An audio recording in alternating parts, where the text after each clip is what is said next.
I'll tell you what, folks, I'm flicking through YouTube today, as I often do, looking for content, as well as all the other news sources that I look at on a daily basis to give me some information and some things to talk about, some topics to talk about. And as I'm flicking through, something flicks up on my screen, and it's about probably what I've said on it before, I think, possibly my favourite film of all time. It's about some quotes from what I would suggest probably is my favourite film of all time. You put a gun to my head, I'm probably going to have to say this one, and there's lots of guns involved in it, to be honest with you. And it was the Outlaw Josie Wales. Clint Eastwood's offering of 76. God, 76, I cannot believe it came out that long ago. I must have watched it 10, 15, 20 times now. It's filled with quote after quote after quote. I should say line after line after line. That's absolutely brilliant. Each one probably better than the previous one. Folk quote them on a regular basis. We did something on here about Clint Eastwood films about 3 or 4 months ago, I think. And I mentioned my love of the Outlaw Josie Wales, and some people banged a few quotes together, and I know many of them myself. I can be watching the film, and I know what they are as they come up, but I couldn't just sit here now and quote them all to you. My memory's just not that good, but as they're coming up, I know what they're going to be. And I just love the film. I mean, the great thing for me about the film, it's twofold. The story is brilliant, but the cast is even better. That must have been a dream cast to work on. I don't know if he's ever assembled a better cast than that. I really don't. Many of them are his favourites, people that play with him in film after film. You know, many have been in multiple films with old Clint there, but that cast was just absolutely brilliant. And they had the cherry on the top, that was Chief Dan George. I mean, if you've not seen it, folks, go and have a watch of the film, please. Do yourself a favour and watch the film. It's a Western. You might not like Westerns. It doesn't matter. There's lots of other stories involved within the Western, but the cast, as I say, is brilliant. Many folk he's appeared with in the past, and they're just all on the money throughout it. I mean, I'm looking at the quotes, and there's a few on there. I mean, two of my favourites, they didn't mention them, two of my favourites are, one that's never quoted, again, it comes from Chief Dan George. He says so many in there, it's unbelievable. But one of them is, he says something like, oh yes, he said, I never surrendered. They got hold of my horse and they made him surrender. So that that meant he was going to surrender as well, which I thought was funny. I've obviously not delivered it like Chief Dan would have done. But my best of all, I suppose, and I've used it many times in the past myself, I think it was delivered by, was it John Vernon, I think was his name? I think it was John Vernon. Don't piss on my back and try to tell me it's raining. I thought when I first heard that, I thought that was brilliant. Me and my mates used to use that on a pretty regular basis. We draw that a bit like a gun, to be honest with you. We like that one. I've always liked it. And it's probably always stood me in good stead, because there's many folk in the world that do piss down your back and try to tell you it's raining, and if you've got any sense about it, you just don't have it, folks. Put them straight. That's what you need to do. But I'm watching the various quotes and whatever else, as I say, and then as you watch a quote, then something else comes up, then something else comes up. Because on YouTube, when you're in something, they take you to something else to do with the same subject. And I noticed on there they had a film, a half-an-hour film. What was it called? Pretty easy, but I forget, because like I say, I'm crap. The Outlaw Josie Wales, The Making Of.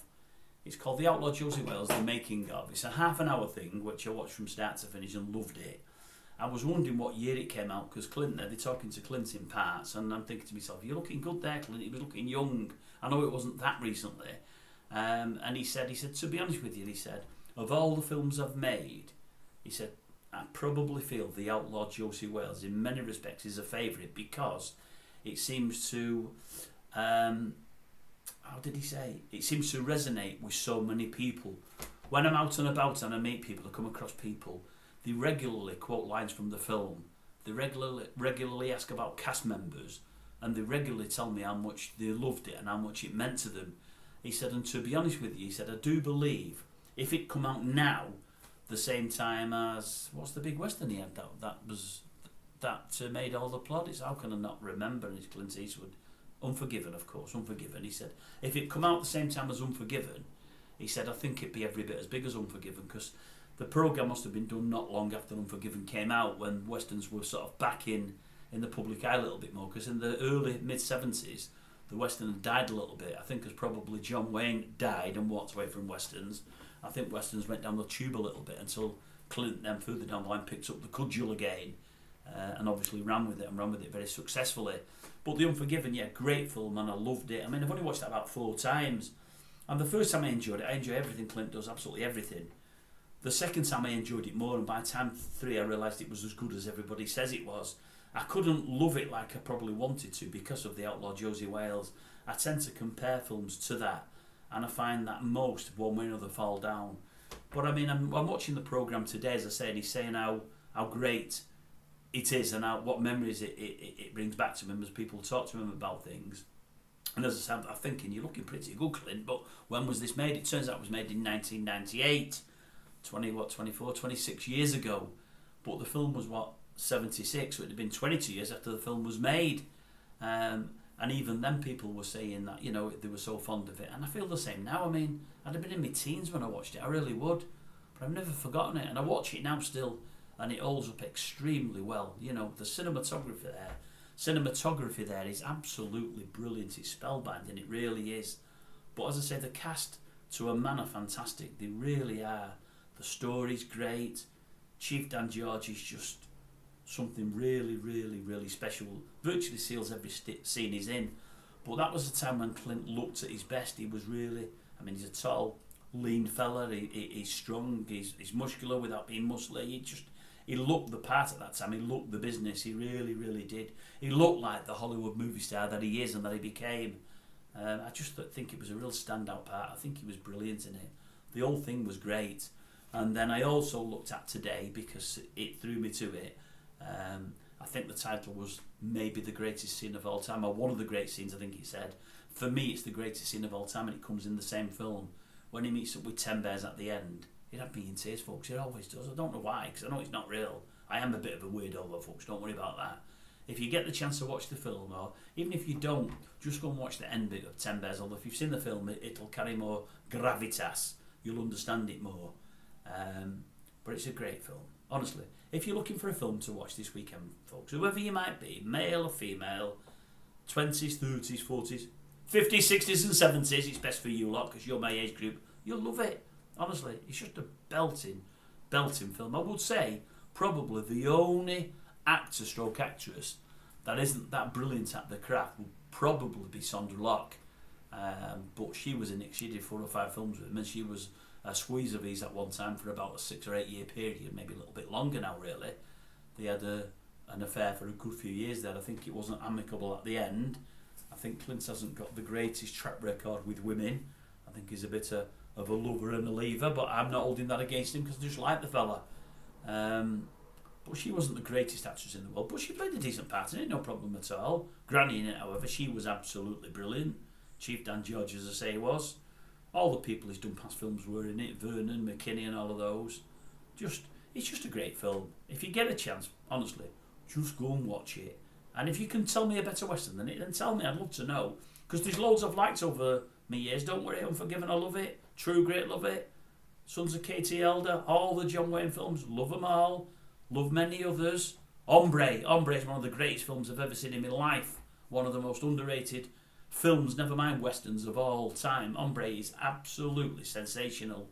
But no, I keep going back to. I just keep going back to it, to Josie. I just do. I mean, there were times it'd be Taxi Driver for me, or the Vietnam one that De Niro did. You know what it's called? I can never remember. I don't do scripts. I can remember them all, but I can't remember them. The Deer Hunter, of course. See, my memory's just crap, and then it comes. It's an age thing, folks. It really is. I used to always say the Deer Hunter, but really, they say, what would your last meal be before you depart the earth? If they gave me a last film, I couldn't pick anything above The Outlaw Josie Wales. I couldn't, and I've watched films all my life, and I love all kinds of films. I really do. You know, from the black and white comedies of your Laurel and Hardy and your Marx Brothers and all that, all the way to present day. Well, not as much present day stuff, but I just love film. But The Outlaw Josie Wales just does it for me every single time. As I said, I've watched it 16 or 18 times. I think the 17th or 19th is just round the corner. Now I'm talking about it. I must watch it again in the next couple of weeks. I probably will. In fact, I think I've got it all saved. I think it's recorded on the old Skybox, but I've not watched it for a while. But I'm like that with films. If they're that good, I can watch them time and again. There's not many films I can watch time and again, but that is certainly one of them, without a doubt. Anyway, I'll love you and I'll leave you with that. Comments down below. Do you know a better film than The Outlaw Josie Wales? Do you know a better Western than The Outlaw Josie Wales? Have you seen a better cast in a Western than The Outlaw Josie Wales? Hey, Red River was close. Brennan, Clift, and John Wayne. What a cast that was. Now that's one of my best films of all time. On that, I'm going to leave you, folks. I'm going to leave you on that one.